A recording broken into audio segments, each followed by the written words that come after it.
یہ ہو رہی ہے آج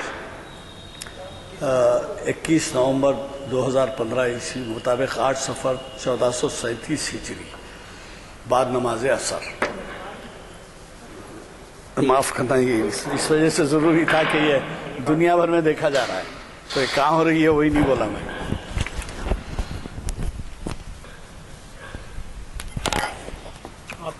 بیرونی شہروں سے ٹیلی فون بھی آتے ہیں۔ اچھا، یہ ذرا وہ ہو گیا ہے نا، تو بعض جگہ سے فون کر کے پوچھتے ہیں کہ صاحب آپ کے کتاب سننے میں دے تو لگا قریب رکھے، یہ بھی لگا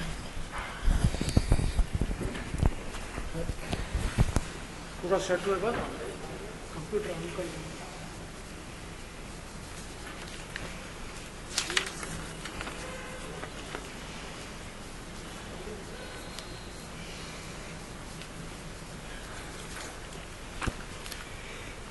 السلام علیکم ورحمۃ اللہ تعالی وبرکاتہ۔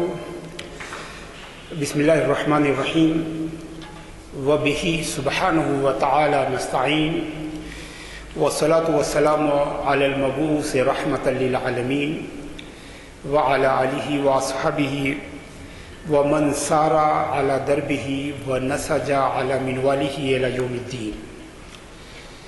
حضرات گرامی، میں آپ تمامی کا شکر گزار ہوں کہ اس تاریخی نوعیت کے پروگرام میں مجھے گفتگو کرنے کا موقع فراہم کیا۔ جس وقت عالیہ مسجد کے ذمہ داروں نے آج کے اس پروگرام کے لیے مجھ سے رابطہ کیا تو میں استشراق پر عربی میں ایک مضمون لکھ رہا تھا، تو معاً مجھے یہ خیال آیا کہ ایک ایسا موضوع ہے کہ جس کے بارے میں مسلمانان ہند کو تفصیلی معلومات نہیں ہیں، اور جو معلومات ہیں بھی تو وہ بہت ہی موثوق ذرائع سے نہیں ہیں۔ تو عارف عدو کا، یعنی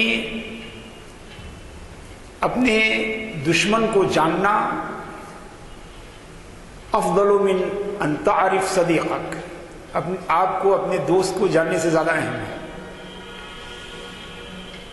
ہماری کسی سے عداوت نہیں ہے، یہ میں نے مثل میں چونکہ لفظ دشمنی کا آیا ہے، ورنہ ہماری کسی سے بھی انسانیت میں کسی سے عداوت نہیں ہے، اور جس کے پاس بھی نفس ہے اس کو کہیں باہر سے دشمن ڈھونڈنے کی ضرورت بھی نہیں ہے، وہ نفس کافی ہے کہ ہم اس سے دشمنی کریں، اور اس کی عداوت ہی جو ہے ساری زندگی اگر ہمارے ساتھ رہے تو بہت اچھی چیز ہے۔ آپ سب جانتے ہیں صلیبی جنگوں سے آپ واقف ہوں گے، اسلامی تاریخ میں ایک سنگ میل کی حیثیت رکھتی ہے وہ جنگیں۔ یورپ نے فوجی حملے کر کے بیت المقدس پر قبضہ کر لیا، اور یورپ کی مشترکہ فوجیں کبھی برطانیہ کی قیادت میں، کبھی جرمن کی قیادت میں، کبھی فرانس کی قیادت میں، کبھی پرتگال اور اسپین اور اٹلی، ناروے اور آسٹریلیا کے بادشاہوں کی قیادت میں آتی رہیں، اور تقریباً 11ویں 12ویں اور 13ویں صدی کے تقریباً 200 سال تک یہ جنگیں ہوتی رہیں۔ دنیا کی بڑی جنگوں میں صلیبی جنگوں کا بھی شمار ہوتا ہے کہ 200 سال تک ہوتی رہی۔ ان 200 سال میں 10 سے زیادہ حملے جو ہے عالم اسلام پر جو ہے صلیبیوں نے کیے۔ یہ ان کی جنگجوئی جو ہے وہ مذہبی بنیاد پر تھی، بیت المقدس پر وہ قبضہ کرنا چاہتے تھے، اول القبلتین اور ثالث حرمین الشریفین پر وہ اپنا اقتدار چاہتے تھے۔ ایسی ہی ایک جنگوں کا قائد جو ہے فرانس کا بادشاہ لوئس نہوم، لوئس دی نائنتھ، وہ 8ویں صلیبی حملے کا قائد تھا۔ 8ویں صلیبی حملے کی قیادت جو ہے فرانس کے بادشاہ لوئس نہوم نے کی تھی۔ وہ اسے صلاح الدین ایوبی کے ہاتھوں شکست ہوئی، وہ صلاح الدین ایوبی کا قیدی بنایا گیا۔ صلاح الدین کی فوجیں اسے لے کر مصر لے گئیں اور ایک دن دربار میں صلاح الدین نے اس سے پوچھا کہ بتاؤ تمہارے ساتھ کیا کیا جائے. تو لوئس نہم نے کہا کہ جو ایک بادشاہ دوسرے بادشاہ کے ساتھ کرتا ہے آپ وہی سلوک میرے ساتھ کیجئے. تو صلاح الدین نے کہا کہ نہیں، میں وہ سلوک کروں گا جو مجھے اسلام نے بتایا ہے، میں تمہیں آزاد کرتا ہوں. اور صلاح الدین ایوبی نے اپنے اس سب سے بڑے دشمن کو جو ہے آزاد کر دیا. صلاح الدین نے تو شہنشاہ لوئس نہم کو آزاد کر دیا، مگر شہنشاہ اپنے نفسیاتی قید سے پھر کبھی آزاد نہیں ہوا. جو نفسیاتی طور پر جو اسے ہزیمت ہوئی، جو ذہنی اسے شکست ہوئی، اس شکست سے وہ کبھی باہر نہیں نکل سکا. فرانس لوٹ کر آیا اور بیمار پڑ گیا. بیماری کے عالم میں جب اسے یہ یقین ہو گیا کہ اب وہ بچے گا نہیں، اب وہ زیادہ دن زندہ نہیں رہے گا، تو اس نے ایک وصیت لکھی تھی جو اسلامی تاریخ میں بڑی ہی اہمیت کی حامل ہے. فرانس کے بادشاہ لوئس نہم، لوئس 9 کی یہ وصیت جو ہے ابھی بھی جو ہے فرانس میں موجود ہے اور اس کی کاپیاں دنیا بھر میں جان دی جاتی ہیں. میرے پاس اس کا ایک عربی ٹرانسلیشن بھی ہے. اس وصیت میں بہت سی باتیں اس نے فرانس کے لیے، اپنے گھر والوں کے لیے، اپنے فوجیوں کے لیے، تمام یورپ کے لیے اور تمام دنیا عیسائیت کے لیے بہت ساری چیزیں اس نے وصیت میں لکھوائیں، جن میں ایک سب سے اہم بات یہ تھی کہ اس نے لکھا کہ یہ میرا تجربہ ہے کہ مسلمانوں کو میدان جنگ میں شکست نہیں دیا جا سکتا. مسلمانوں کو میدان جنگ میں شکست نہیں دیا جا سکتا، دو بدو لڑائی میں انہیں نہیں ہرایا جا سکتا. لہذا میں یہ وصیت کرتا ہوں کہ ان کے خلاف جو ہے آئیڈیالوجیکل وار، فکری جنگ شروع کی جائے. ان کے خلاف فکری جنگ شروع کی جائے، آئیڈیالوجیکل وار شروع کی جائے. چنانچہ جو اس نے وصیت کی تھی اسی وصیت پر عمل درآمدگی کا نام اورینٹلزم ہے. اس کی اسی وصیت کے پیش نظر یورپ کے اہل علم حضرات جو ہے انہوں نے اسلام کا مطالعہ کرنا شروع کیا، اسلام کی اور مسلمانوں کی کمزوریوں سے واقفیت حاصل کرنا شروع کیا، اور اس کے بعد جو ہے انہوں نے نظریاتی حملے شروع کیے. نظریاتی حملے شروع کیے اور بلا شبہ وہ صلیبی جنگوں میں تو کامیاب نہیں ہوئے، مگر وہ اپنے نظریاتی حملوں میں، نظریاتی لڑائی میں انہیں بڑی کامیابی حاصل ہوئی. تو یورپ میں جو اسلام کے بارے میں جو لکھا ہے وہ اسے ہم اورینٹلزم کہتے ہیں. اورینٹل لفظ جو ہے اس کا معنی ہے مشرق، مشرق. اور اورینٹلزم کا معنی یہ ہے کہ مشرقی علوم و فنون سے واقفیت. اورینٹل، لیوانت بھی اسی کے معنی میں ہے. لیوانت آپ نے نام سنا ہوگا، ISIL، جو ISIS آج کہلاتی ہے، کبھی اس سے پہلے اس کا نام IS، Islamic State in Iraq and Levant. تو لیوانت سے مراد جو ہے بحر ابیض المتوسط یا بحیرہ روم یا میڈیٹرین سی کے مشرق میں واقع جو خطے ہیں انہیں لیوانت کا یورپ میں کہتے تھے. لیوانت کا لفظی معنی ہے رائز، یہ اٹلی کا لفظ ہے، اس کے معنی ہے رائزنگ، کیونکہ سورج رائز کرتا ہے مشرق سے، اسی لیے ان علاقوں کو یورپ والوں نے لیوانت کہا، اورینٹ کہا. اور یہ لفظ اورینٹ جو ہے لیٹن لینگویج اورینس سے نکلا ہے، اور اورینس کے معنی ہے شروق، یعنی رائزنگ، سورج نکلنا، یہ اورینس کا معنی ہے. تو اورینٹ مطلب وہ سرزمین جہاں سے سورج نکلتا ہے، وہ سرزمین. اسی لیے اورینٹل کالج ہمارے یہاں کہا جاتا تھا، علوم شرقیہ کے اسکولوں کو، کالجز کو اورینٹل کالج کہا جاتا ہے. لاہور کا اورینٹل کالج بہت مشہور ہے جہاں سے علامہ اقبال نے تعلیم حاصل کی. ایسے اورینٹل کالج دہلی وغیرہ میں بھی تھے. کلکتہ کے بھی ایک کالج کا نام اورینٹل کالج تھا. تو علاوہ ازیں لفظ اورینٹ میں تہذیب اور ثقافت کا بھی معنی ہے. ہمارے یہاں یونیورسٹیز میں ایک کورس چلتا ہے اورینٹیشن کہلاتا ہے، یعنی جو نئے اساتذہ ہوتے ہیں ان کو ٹیچنگ کلچر سے واقفیت کرانے کے لیے، ٹیچنگ جو میتھڈولوجی ہے، ٹیچنگ جو ایٹیٹیوڈس ہیں ان سے واقف کرانے کے لیے ایک پروگرام ہوتا ہے جو UGC آرگنائز کرتی ہے، اس پروگرام کا نام اورینٹیشن ہوتا ہے، یعنی تہذیب پیدا کرنا، ثقافت پیدا کرنا، ریفریش کرنا، کسی کو نئے علوم و فنون سے آراستہ کرنا، نئی باتوں کی واقفیت دینا، جو کام کر رہا ہے اس کام کو بہتر انداز میں کرنے کی تربیت دینا، یہ اورینٹیشن ہے۔ تو اورینٹلزم جو ہے، اس کو مشرق کو اورینٹ انہوں نے اس لیے کہا کہ ان کے خیال میں مشرق جو ہے وہ تہذیب کا گہوارہ ہے، مشرق جو ہے وہ علوم و فنون کی آماج گاہ ہے، مشرق جو ہے وہ سورج، اور سورج جو ہے وہ بیداری کا نام ہے، سورج جو ہے وہ روشنی کا نام ہے، سورج جو ہے وہ آگہی کا نام ہے، سورج جو ہے وہ وضاحت اور روشنی کا نام ہے۔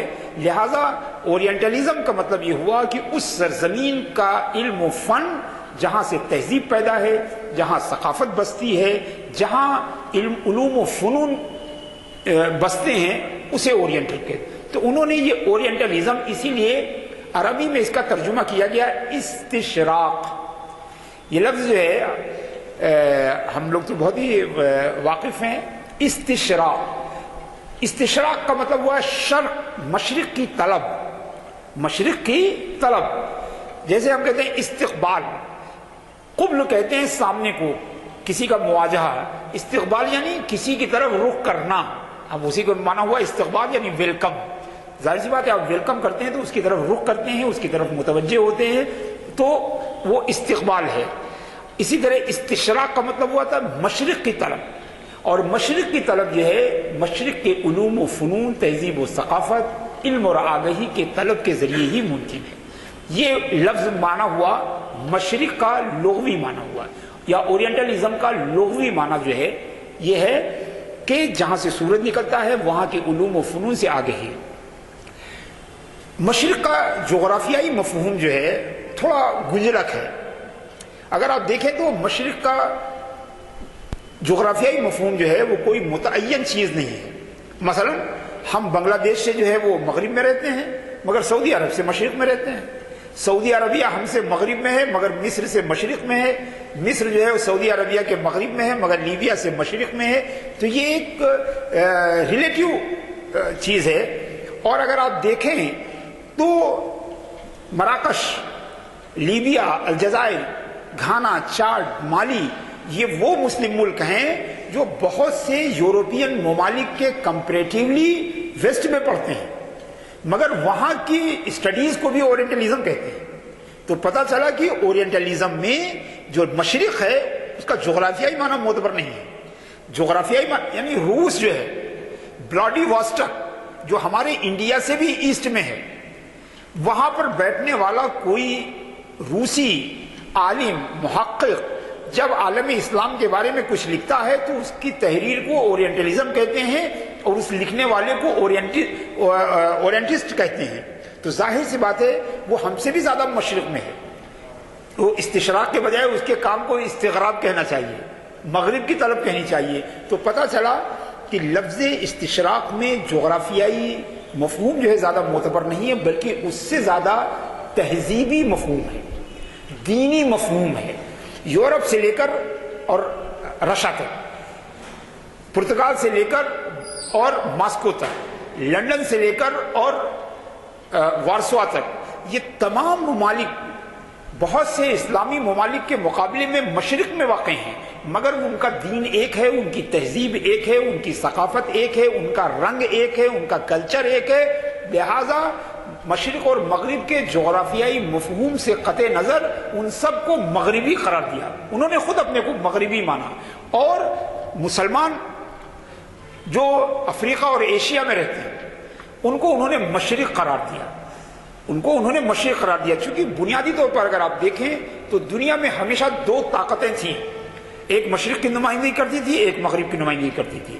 فینیشین تھے وہ مشرق کی نمائندگی کرتے تھے، ان کے مقابلے میں یونانی تھے وہ مغرب کی نمائندگی کرتے تھے۔ تو اس کے بعد تاریخ آگے بڑھی تو فارس اور روم کے درمیان تصادم شروع ہوا۔ فارس جو ہے وہ مشرق کی نمائندگی کرتا تھا اور روم جو ہے وہ مغرب کی نمائندگی کرتا تھا۔ اس کے بعد اسلام اور یورپ آئے، اسلام مشرق کی نمائندگی کرتا تھا، یورپ مغرب کی نمائندگی کرتے۔ تو دیکھیں تو تہذیبی طور پر مشرق و مغرب کے مفہوم میں جغرافیہ سے زیادہ تاریخ، تہذیب اور دین کی دخل اندازی ہے. تھوڑا سا پیچیدہ مسئلہ ہے. کہتے ہیں صاحب کہ آپ کمال ہے کہ اٹلی جو ہے، اٹلی کا انسان مراکش کے انسان سے زیادہ مشرق میں ہے، مگر اٹلی والے کو ہم مغربی کہتے ہیں اور مراکش والے کو مشرقی کہتے ہیں، حالانکہ وہ نسبتاً زیادہ مغرب میں ہے، جغرافیائی اعتبار سے وہ زیادہ مغرب میں ہے. تو پتہ چلا کہ استشراق یا اورینٹلزم کا جو مفہوم ہے اس میں جو ہے وہ جغرافیہ زیادہ معتبر نہیں ہے، بلکہ تہذیب اور دین اور ثقافت اور ریس، نسل جو ہے زیادہ اہمیت ہے. وہ تمام کے تمام یورپ کے لوگ اور روس سمیت یورپ کے سارے لوگ ایک نسل سے تعلق رکھتے ہیں. ان میں اکثریت کا مذہب عیسائیت ہے، اکثریت کا مذہب عیسائیت ہے. ان کی تہذیب میں بھی بڑی مماثلت اور یکسانیت ہے. اس کے برخلاف ایشیا اور افریقہ میں جہاں اسلام ڈومینیٹ کرتا ہے، ایک دین ہے، ایک ثقافت ہے. ایون کہ جو لوگ مسلمان نہیں ہیں ان کی تہذیب و ثقافت بھی مسلمانوں کے قریب ہی ہے، اور تہذیبی جو عناصر ہیں وہ بڑی حد تک مشترک ہیں، چاہے وہ مسلمان ہو چاہے نہ ہو. تو اس طور پر آپ یہ تقسیم ہوئی تو اس کی بڑی تعریف کی گئی. بہت ساری ڈیفینیشنز جو ہے وہ مستشرق کی گئی. میکسم روڈینسن جو ہے خود ایک بڑے مستشرق تھے. انہوں نے تعریف کرتے ہوئے کہا کہ مشرق کے مطالعے کے لیے جو علم مخصوص ہے اس کو اورینٹلزم کہتے ہیں. مشرق کے مطالعے اور اسٹڈی کے لیے جو علم ہے اسے استشراق یا اورینٹلزم کہتے ہیں. ایڈورڈ سائڈ کا نام آپ نے سنا ہوگا. ان کی کتاب اورینٹلزم آئی تھی 70s کے لاسٹ میں آئی تھی، اور دنیا کی بڑی کتابوں میں اس دہائی میں اتنی بڑی کوئی کتاب نہیں آئی تھی جو ایڈورڈ سائڈ کی کتاب آئی تھی. یہ کرسچن ہیں، لیبنان کے ہیں، مگر وہ مائگریٹ کر کے امریکہ چلے گئے اور وہاں ہارورڈ یونیورسٹی میں ڈپارٹمنٹ آف انگلش میں پروفیسر تھے. ان کی کتاب آئی تھی اورینٹلزم. شاید دنیا کی کوئی بڑی زبان نہیں ہے جس میں اس کتاب کا ترجمہ نہ ہوا ہو. اور انہوں نے استشراق کی حقیقت کو اور استشراق نے کیسے جو ہے افریقہ اور ایشیا کے ممالک پر مظالم ڈھائے اور ان کی غلط تصویر کشی کی، اور سلسلہ آج بھی جاری ہے. وہ سلسلہ آج بھی جاری ہے. مشرق کی جو ہے غلط صورت گری جو ہے وہ زیادہ تر استشراق کر رہا ہے. اب یہ اس مستشرقین ان کی پوزیشن بدلتی چلی جاتی ہے. پہلے وہ چرچ میں رہتے تھے اور چرچ کی طرف سے اسلام کے خلاف لکھتے تھے. پھر جب استعمار اور نوآبادیات کا زمانہ آیا تو وہ سب فوج میں کیپٹن اور کرنل اور جنرل بن گئے، اور کلکتہ اور مڈراس اور سکندرآباد میں جو ہے جو چھاونیاں تھیں انگریزوں کی وہاں بیٹھ کے وہ کام کرنے لگے. اب پھر ایک زمانہ بدلا تو اب وہ ریڈیو اسٹیشن اور ٹیلی ویژن اسٹیشن اور اخبار کے دفتروں میں پہنچ گئے اور وہاں مسلمانوں کے خلاف لکھ رہے ہیں. تو گویا ان کی جگہ بدلتی چلی گئی، مگر وہ جو مینٹلٹی ہے، وہ سوچ ہے، وہ آئیڈیالوجی ہے، وہ آج بھی کام کر رہی ہے. چرچ میں کام کرتی تھی، نوآبادیاتی استعماری فوجوں میں کام کرتی تھی، کالونیل فورسز کے طور پر کام کرتی تھی، اور آج میڈیا ہاؤسز میں وہ کام کر رہی ہے. مگر مقصد اس کا یہ ہے کہ علمی طور پر مسلمانوں کو کی ایسی تصویر کی جائے، مشرق کی ایسی صورت پیش کی جائے. جب وہ انڈیا کے بارے میں لکھتا ہے تو یہاں پر سپیرا اور دین کے علاوہ کچھ دکھائی نہیں پڑتا. مسلمانوں کے بارے میں جب لکھتا ہے تو ایک حرم سرا اور جس میں بے شمار عورتیں جو ہیں اور کثرت ازدواج اور یہ باتیں کرتے ہیں. تو یہ دراصل پورے مشرق کے خلاف جو ہے وہ کام کرتے ہیں. تو ایڈورڈ سائڈ نے اپنی کتاب اورینٹلزم میں استشراق کے مقاصد اور ان کے اہداف اور ان کے جو گولز تھے ان کو پہلی مرتبہ بڑی وضاحت سے لکھا. اس کتاب پر بڑا ہی ہنگامہ مچا. تو وہ تعریف کرتے ہیں، وہ ڈیفائن کر رہے ہیں کہ استشراق کیا ہے. کہتے ہیں کہ اورینٹلزم یا استشراق مشرق پر تسلط پانے اور اس پر اقتدار حاصل کرنے کے مغربی اسلوب کا نام ہے. مشرق پر قبضہ کرنے کے مغربی اسلوب کا نام استشراق ہے. مشرق پر اقتدار اور تسلط حاصل کرنے کے لیے جو ویسٹرن اسٹائل ہے اس کا نام استشراق ہے. مستشرق خود آربری نام آپ نے سنا ہوگا، مشہور ہیں، بہت سارا اسلام کے بارے میں لکھا ہے. کئی ایسی کتابیں ہیں جو بڑی کتابیں ہیں حدیث، تفسیر اور فقہ کی، جس کو پہلی مرتبہ پروفیسر آربری نے جو ہے ایڈٹ کر کے لندن اور پیرس سے شائع کیا. وہ ڈیفائن کر رہے ہیں کہ مستشرق وہ ہے جو مشرقی زبانوں اور آداب کا ماہر ہے. اور میرے پاس بہت ساری ڈیفینیشن ہے، میں چھوڑ رہا ہوں. میں خود آپ کو جو ہے میں نے جو سمجھا ہے، میں اپنی جو ہے ڈیفینیشن جو ہے استشراق اور اورینٹلزم کیا ہے کہ غیر سفید فام، خیال رکھیے گا، وہ میں نے تمام تہذیبی، جغرافیائی، دینی جو عوامل میں نے ذکر کیے ان سب کو میں نے شریک کیا ہے۔ غیر سفید فام مشرق کے بارے میں، غیر سفید فام مشرق کے بارے میں اہل مغرب کے مطالعات، اہل مغرب کی اسٹڈی، اہل مغرب کے علمی کام، خواہ ان کا تعلق کسی بھی موضوع سے ہو اور کسی بھی مقصد کے تحت کیا گیا ہو، اسے اورینٹلزم کہتے ہیں۔ یعنی اگر کوئی لندن میں بیٹھ کر آسٹریلیا کے بارے میں لکھے گا، آسٹریلیا کے بارے میں لکھے گا تو وہ مشرق، وہ استشراق نہیں ہوگا، حالانکہ آسٹریلیا مشرق میں ہے، ایسٹ میں ہے، مگر چونکہ وہ سفید فام ہے لہذا وہ استشراق نہیں ہوگا۔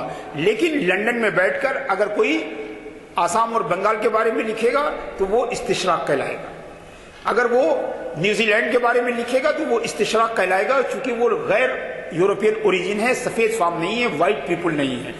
تو نان وائٹ پیپل، بلیک اور کلر پیپل کے بارے میں یورپین آتھرز جو بھی لکھتے ہیں وہ استشراق کہلاتا ہے، چاہے اس کا تعلق جغرافیہ سے ہو، ہسٹری سے ہو، جغرافی سے ہو، کلچر سے ہو، دین سے ہو، فنون سے ہو، آرٹ سے ہو، لینگویج سے ہو، کچھ بھی لکھتے ہو وہ اورینٹلزم کہلاتا ہے۔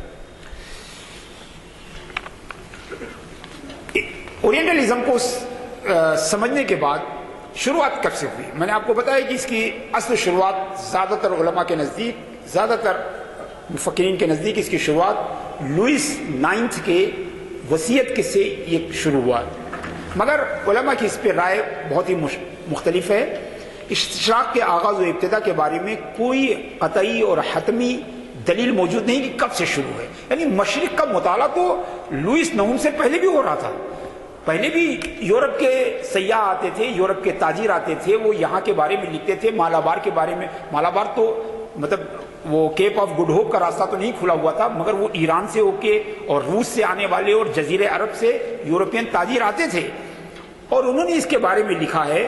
یا یونان کے جو مورخین نے جو کچھ یمن کے بارے میں لکھا ہے یا ہندوستان کے بارے میں لکھا ہے وہ سب استشراق ہی مانا جاتا ہے، گویا استشراق کی ابتدا بہت پہلے سے ہوئی۔ تو اس پہ علماء کا اختلاف ہے۔ ایک رائے ہے کہ استشراق کا آغاز حضرت عیسیٰ کی پیدائش سے بھی پہلے ہو چکا تھا، یونانیوں نے اس کو شروع کیا تھا۔ جب یونانی ٹریولرز نے یمن کے بارے میں آ کے کتاب لکھا اور شام کے بارے میں لکھا اور مالابار گجرات کے بارے میں لکھا، مالابار کے بارے میں لکھا اور سندھ کے بارے میں لکھا، تو قبل مسیح اس کا آغاز ہوا تھا۔ دوسری رائے یہ ہے کہ استشراق یا اورینٹلزم کی ابتدا مسلمانوں اور نجران کے عیسائیوں کے درمیان جو اتصال ہوا، ملاقات ہوئی، تو یہ پہلا دو دینوں کے درمیان، دو آسمانی دینوں کے درمیان یہ پہلا انٹریکشن تھا، پہلی ملاقات تھی، پہلا جو ہے تصادم تھا جب مسلمان نجران کے عیسائیوں سے ملے۔ تو دراصل استشراق اسی پوائنٹ سے شروع ہوا ہے، اورینٹلزم اسی پوائنٹ سے شروع ہوا جب مدینہ کے مسلمان اور نجران کے عیسائی آپس میں ایک دوسرے سے ملے۔ یہ دوسری رائے ہے۔ تیسری رائے ہے کہ استشراق کا آغاز نبی کریم صلی اللہ تعالی علیہ وسلم کے ان خطوط و رسائل سے ہوا جو آپ صلی اللہ علیہ وسلم نے روم کے بادشاہ کے نام لکھا تھا، روم کے بادشاہ کے نام، قیصر روم کے نام لکھا تھا، قیصر روم کے نام لکھا تھا۔ اور اس پر ایک بڑی عمدہ بات علامہ ابن حجر اسقلانی نے لکھی ہے کہ اللہ کے رسول صلی اللہ تعالی علیہ وسلم نے کسرا کے پاس بھی خط بھیجا اور قیصر کے پاس بھی بھیجا۔ علامہ ابن حجر اسقلانی محدث عظیم جو ہے وہ لکھ رہے ہیں کہ کسرا نے جو وہ خط دیکھا تو دربار میں اس کو پھاڑ کے پھینک دیا۔ اللہ تبارک و تعالی نے اپنے نبی کریم صلی اللہ تعالی علیہ وسلم کے خط کے ساتھ یہ برا سلوک کرنے کے بدلے میں صرف چند سالوں کے اندر اندر کسرے کے وجود کو مٹا دیا، ہمیشہ کے لیے ان کا وجود فنا کے گھاٹ اتر گیا۔ مگر وہی خط جب روم کے بادشاہ کے پاس پہنچا وہ اسلام تو نہیں لایا، مگر اس نے اس خط کو وہ اپنے اس نے تاج میں رکھ لیا، تاج میں رکھ لیا۔ تو ابن حجر اسقلانی کہتے ہیں کہ آج ہمارے زمانے تک اگر روم کا قیصر ہار گیا، قسطنطنیہ پر مسلمانوں کا قبضہ ہو گیا، اور مگر آج تک قیصر روم کی اولادیں حکمراں چلی آ رہی ہیں صرف نبی کریم صلی اللہ علیہ وسلم کے خط کی عزت کرنے کے بعد۔ یہ علامہ ابن حجر اسقلانی لکھ رہے ہیں. اور میں آپ کو بتاتا ہوں کہ روم کی وہ سلطنت، علامہ ابن حجر اسقلانی 8ویں صدی ہجری میں تھے، 9ویں میں تھے، 9 سے بھی 9 6 15 ہو گیا ہے، 600 سال گزر گئے ہیں، مگر وہ روم کی حکومت کی نمائندگی آج بھی ویٹیکن کر رہا ہے. آج بھی ویٹیکن جو ہے اس مذہبی اقتدار کی نمائندگی کر رہا ہے، گویا آج تک وہ قائم ہے. جبکہ کسرا جو ہے شاہ ایران کی حکومت جو ہے قادسیہ میں اور نہاون میں پوری طرح سے ختم ہو گئی تھی. تو یہ لکھا. تو ایک رائے یہ ہے کہ اللہ کے رسول نے جو قیصر روم سیزر کو جو خط لکھا تھا، اس خط سے جو ہے وہ استشراق کا آغاز ہوتا ہے. وہ پوائنٹ ہے استشراق کے آغاز کا. اگلی رائے یہ ہے کہ اسلام کے بارے میں کرسچینٹی نے جو پہلا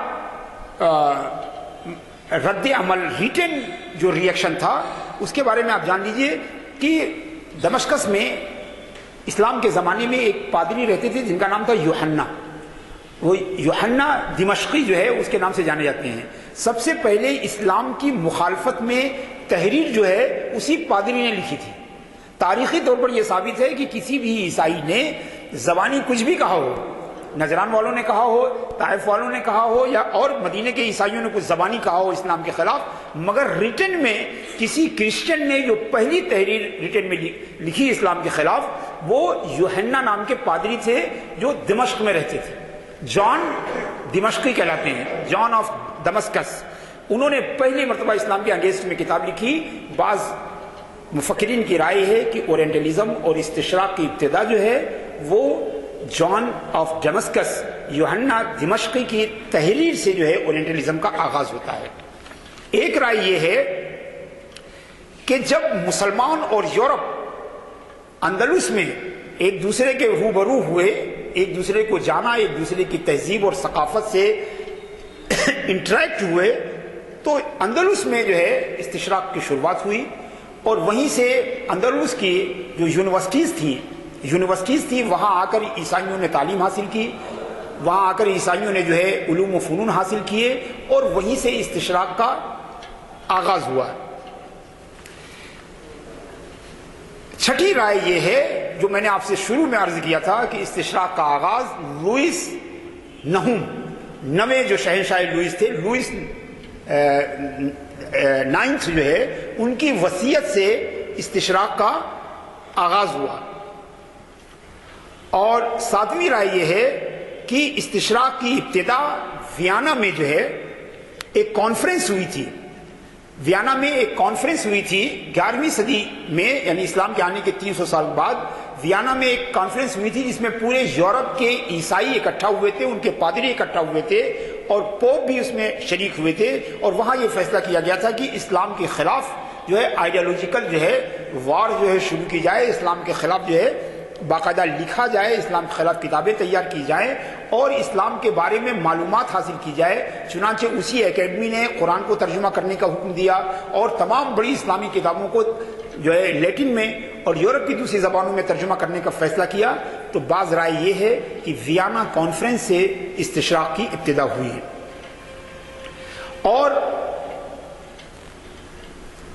بعض لوگ کہتے ہیں کہ 10ویں صدی میں نہیں، ویانا کانفرنس کا کوئی دخل نہیں ہے، بلکہ 12ویں صدی میں جب پہلی مرتبہ قرآن کا ٹرانسلیشن ہوا تو یہ پہلا کام تھا جو اسلامی کتاب، اللہ کی کتاب یا نبی کریم صلی اللہ علیہ وسلم کی سنت پر مبنی کسی کتاب کا جو پہلا ٹرانسلیشن ہوا ہے لیٹن زبان میں. تو 12ویں صدی میں قرآن کا ترجمہ چھپا لیٹن میں. یہیں سے استشراق کا آغاز ہوتا ہے. اس کے بارے میں یہ خیال ہے کہ وہ ترجمہ 200 سال پہلے کیا گیا تھا، ویانا کی کانفرنس سے پہلے کیا گیا تھا، مگر خوف کی وجہ سے اس کو شائع نہیں کر پاتے تھے، 200 سال کے بعد شائع کیا. اور 9ویں اور آخری رائے یہ ہے کہ استشراق کے آغاز کے متعلق کہ جب مصر پر نیپولین نے حملہ کیا، 1798 میں 1798 میں مصر پر نیپولین نے جب حملہ کیا تو اس حملے سے استشراق کی تاریخ شروع ہوتی ہے. نیپولین اپنے ساتھ کتابیں لے کر آیا تھا، اپنے ساتھ جو ہے چھاپا خانہ لے کر آیا تھا، اپنے ساتھ جو ہے وہ جو ہے بہت سارے مستشرقین اور اورینٹلسٹ کو لے کر آیا تھا، جنہوں نے مصر کی پیمائش کی، مصر کی جغرافیہ پر، مصر کی تاریخ پر کتابیں لکھی اور یہاں پر ہوا تھا. مگر سچی بات یہ ہے کہ ان میں سے کسی ایک پوائنٹ کو ہم استشراق کا آغاز نہیں کہہ سکتے، اور کسی آئیڈیالوجی کا جب آغاز ہوتا ہے تو اس کے لیے ہم کوئی بہت ہی تحدید کر کے، بہت ہی پوائنٹ بنا کر نہیں کہہ سکتے کہ یہ آئیڈیالوجی فلاں وقت سے شروع ہوئی ہے، کمیونزم کب سے شروع ہوا ہے، کیپٹلزم کب سے شروع ہوا ہے. تو یہ فلسفے اور نظریات جو ہیں یہ کسی ایک دن یا کسی ایک تاریخ میں شروع نہیں ہوتے ہیں، بلکہ ان کے لیے زمین ہموار ہونے میں صدیاں لگ جاتی ہیں. تو مختلف مراحل میں جو ہے یہ آگے بڑھتے ہیں. یاد رکھیے کہ مسلمانوں کو اگر یورپ سے فکری طور پر جو ہے معاملات اپنے طے کرنے ہیں تو ضروری ہے کہ وہ اورینٹلزم کو پڑھیں، اورینٹلزم کو سمجھیں. اس لیے کہ باراک اوباما جو بولتے ہیں یہ اورینٹلسٹ کی زبان ہوتی ہے. جو فرانس کے صدر جو تقریر کرتے ہیں تو ان کے دماغ میں وہی اسلام ہے جو اورینٹلسٹ نے لکھا ہے. مغرب کا جو کوئی انسان جو ہے جب اسلام کے بارے میں کچھ بولتا ہے، کچھ لکھتا ہے، تو اس کے پاس جو ریسورسز ہوتے ہیں وہ وہی ہوتے ہیں جو اورینٹلسٹ نے تیار کیے. لہٰذا ضروری ہے، مسلمانوں پر یہ ذمہ داری ہے کہ اورینٹلزم نے جو کچھ لٹریچر تیار کیا ہے اس لٹریچر کو پڑھا جائے اور اسی اسلوب میں اس کو کاؤنٹر کیا جائے. اسی اسلوب میں آپ دیکھیں، آپ سے کوئی غلط فہمی کا شکار ہے، ضروری یہ ہے کہ پہلے آپ اپنی اس کی غلط فہمی کو دور کیجئے، تب اس سے معاملہ کیجئے. اگر آپ اس کی غلط فہمی کو دور نہیں کریں گے تو آپ اس کے بعد نیکی پر نیکی، نیکی پر نیکی کیے چلے جائیں، مگر وہ یہی سوچے گا کہ آپ کا مقصد برا ہے، چونکہ وہ آپ کے بارے میں غلط فہمی کا. پچھلے 1400 سال میں استشراق نے مغرب کے ذہن کو اتنا پوائزنس کر دیا ہے، اتنا زہر آلود کر دیا ہے، ایسا پروپیگنڈا اسلام کے بارے میں ہے. یعنی آج تو صورتحال بدل گئی. 16ویں اور 15ویں صدی میں یہ سمجھا جاتا تھا کہ مسلمان جو ہے وہ انسانوں کا گوشت کھاتا ہے، مسلمان جو ہے وہ ہر مسلمان پر فرض ہے کہ وہ 15-20 شادیاں کرے، اور پتہ نہیں کیسی کیسی خرافات جو ہے. یہ تو پہلی مرتبہ ٹامس کارلائل نے جب ہیرو اینڈ ہیروز ورشپ لکھا تب جا کے یورپ کے لوگوں کی کچھ غلط فہمیاں اسلام کے بارے میں دور ہوئی. ورنہ اس سے پہلے اسلام کی شبیہ بہت خراب تھی. وجہ کیا تھی کہ یہ جو صلیبی جنگ میں لوگ آئے تھے، یہاں سے ہار کے گئے تھے، کسی کے ہاتھ کٹے ہوئے تھے، کسی کا پیر کٹا ہوا تھا، کسی کا چہرہ مسخ ہو چکا تھا. تو وہ سب غصے میں جانے کے بعد انہوں نے اسلام کے بارے میں جو پروپیگنڈا کیا اس سے یورپ متاثر ہوا، اور اسی سب کو انہوں نے پورا جو ہے وہ کتابوں میں، بلکہ رسول اللہ صلی اللہ علیہ وسلم کے یا مسلمانوں کے مشرک ہونے کا نظریہ تو 200 سال پہلے تک یورپ میں مشہور تھا. سمجھتے تھے کہ مسلمان کعبے میں کوئی پتھر ہے جس کی پوجا کرتے ہیں.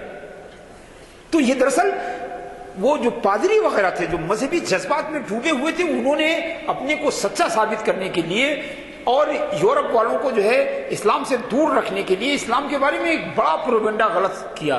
تو ضروری یہ ہے کہ استشراق کا مطالعہ کیا جائے اور استشراق کو اسی کے انداز میں کاؤنٹر کیا جائے. یہ تصور بہت غلط ہے کہ نہیں صاحب ہم تو اپنی مرضی سے جواب دیں گے، ہم اپنے طریقے سے لکھیں گے. نہیں دوستو، ہم دائی قوم ہیں.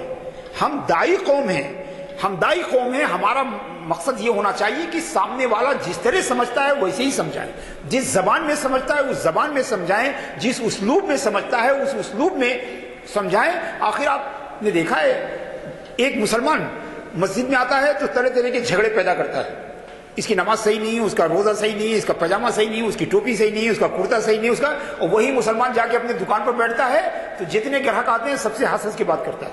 کسی گراہک سے، کسی کسٹمر سے مسلمان نہیں پوچھتا کہ تمہارا پاجامہ غلط کیوں ہے اور تمہاری ٹوپی غلط کیوں ہے. گراہک سے الگ ڈیل کرتا ہے، مسلمان سے الگ معاملات کرتا ہے. گراہک جب کسٹمر کو دیکھتا ہے تو اس کو خوش کرنے کی کوشش کرتا ہے. کسٹمر کہتا ہے تمہارا یہ سامان خراب ہے، تم دکاندار کہتا ہے بہت اچھی، بہت صحیح آپ کہہ رہے ہیں، چھوڑیے یہ والا دیکھیے یہ کیسا ہے، یہ بھی خراب ہے، چلیے یہ والا دیکھیے.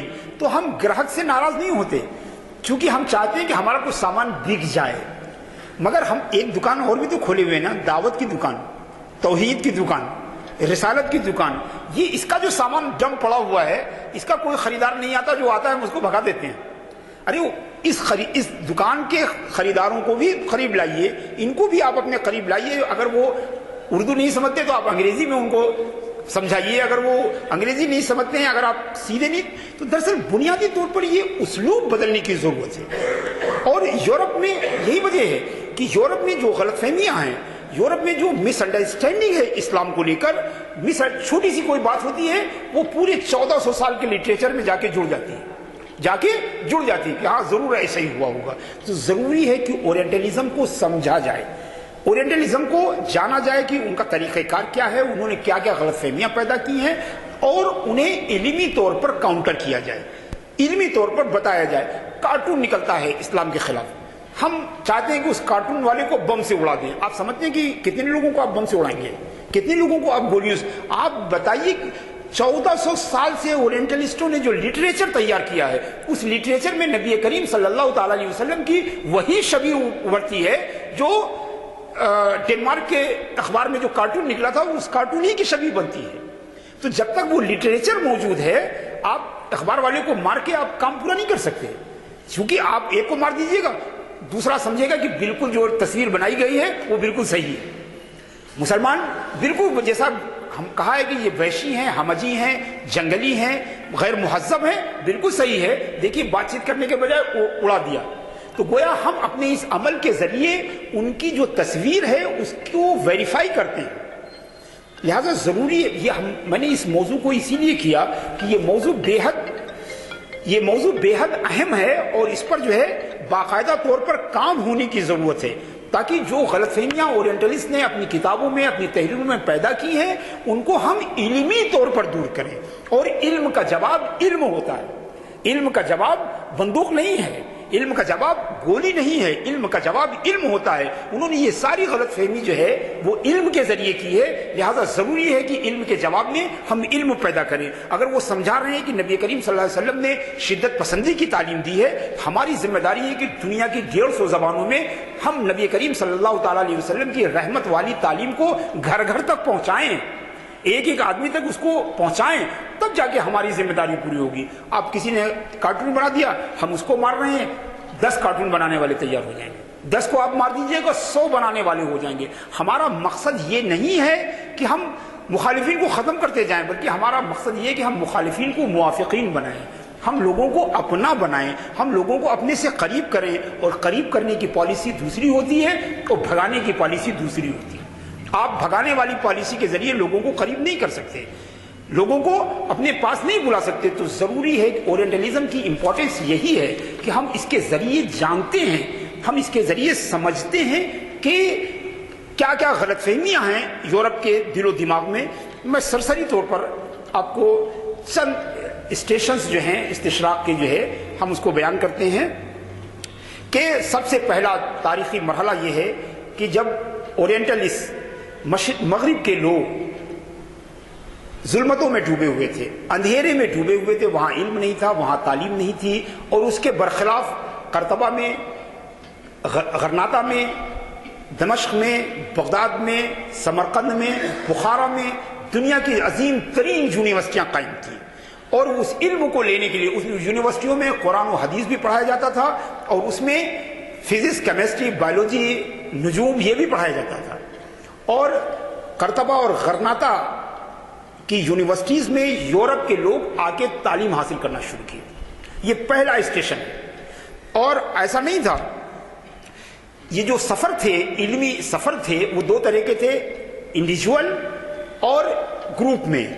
تو گروپ میں بھی یورپ سے لوگ آتے تھے اندلس، اسپین پڑھنے کے لیے مسلمانوں کی یونیورسٹیوں اور اداروں میں، اور انفرادی طور پر بھی آتے تھے. تاریخ میں بہت سارے گروپس کے نام جو ہے رکھے ہیں.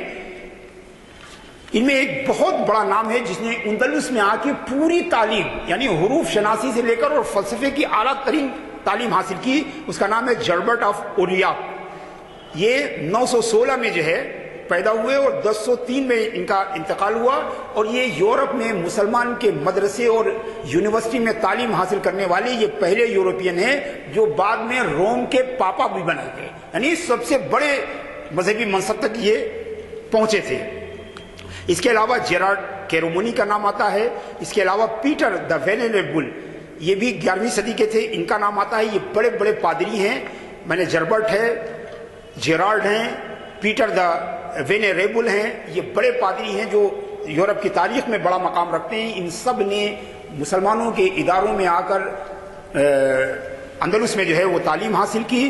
اور دوسرا جو ہے جو گروپ میں لوگ آتے تھے، یہ گروپ میں آنے والے زیادہ منظم ہوتے تھے. وہاں پر فرانس، انگلینڈ اور جرمن کے حکمرانوں کی طرف سے باقاعدہ طالب علموں کا ایک گروپ بھیجا جاتا تھا. جیسے آج ہمارے ملک میں سے یہاں ایک گروپ بھیجا جاتا ہے یورپ پڑھنے کے لیے، پہلے وہاں کے لوگ گروپ میں یہاں آتے تھے، اسپین اور دمشق اور بغداد اور قاہرہ میں آتے تھے پڑھنے کے لیے. اور یہ گروپ کیسے ہوتے تھے کہ میں آپ کو بتاؤں کہ ان میں ایک گروپ، ایک وفد کی قیادت شہنشاہ فرانس لوئس ششم کی خالہ زاد شہزادی الزبتھ نے کی تھی. خالہ زاد بہن بھی اس گروپ میں شامل تھی. فرانس کے بادشاہ کی خالہ زاد بہن شہزادی پرنسس الزبتھ جو ہے اس میں شامل تھی. ایک اور وفد میں پرنس آف ویلز کی بیٹی پرنسس ڈوبان جو ہے اس گروپ کی سربراہ تھی. میں تو گویا یہ ایسا نہیں تھا کہ یہ لوگ مارے پھرنے والے سڑک چھاپ لوگ آتے تھے، شاہی خاندان کے لوگ آتے تھے قرطبہ اور غرناطہ کی اداروں میں، تعلیم گاہوں میں جو ہے وہ تعلیم حاصل کرنے کے لیے. اس کے بعد سلسلہ آگے بڑھا. ہارون رشید کے زمانے میں جو ہے وہ ہارون رشید اور فرانس کے بادشاہ چارلیمین کے درمیان جو ہے ایک تعلقات قائم ہوئے. اس کا ایک واقعہ جو ہے ابن خلدون نے لکھا ہے کہ مسلمانوں نے ہارون رشید کے زمانے میں گھڑی ایجاد کر لی تھی ٹائم دیکھنے کی، اور انہوں نے دن کو 24 گھنٹے میں تقسیم کیا تھا. اس گھڑی میں ہارون رشید نے وہ گھڑی جو ہے اپنے سفیر کے ذریعے چارلیمین کو بھیجی. چارلیمین کے بارے میں کہا جاتا ہے کہ نیپولین بھی اتنا بڑا بادشاہ نہیں ہوا جتنا بڑا بادشاہ چارلیمین تھا. یعنی نیپولین اور ملکہ وکٹوریہ سے بھی بڑا بادشاہ یورپ کی تاریخ میں اس کو مانا جاتا ہے.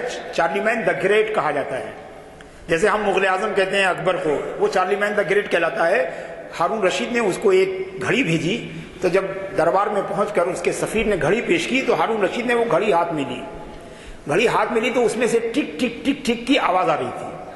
تو چارلیمین دا گریٹ نے فرانس جو آج تہذیب، ثقافت، علم و ہنر اور فن، ٹیکنالوجی کا دنیا کا سب سے بڑا مرکز مانا جاتا ہے، اس نے اس گھڑی کو ایسے کر کے پھینکا اور اپنے گارڈ سے کہا کہ اس آدمی کو گرفتار کر لو، اس کے اندر کوئی جادو ہے جو ٹک ٹک ٹک ٹک کی آواز آ رہی ہے. یعنی اس گھڑی کو جو یہاں بغداد کی سڑکوں پر عام لوگ بناتے تھے، اس کو بادشاہ بھی نہیں جانتا تھا. اس نے سمجھا کہ اس میں کوئی بھوت ہے، اس میں کوئی جادو ہے جس کی وجہ سے ٹک ٹک کی آواز آ رہی ہے.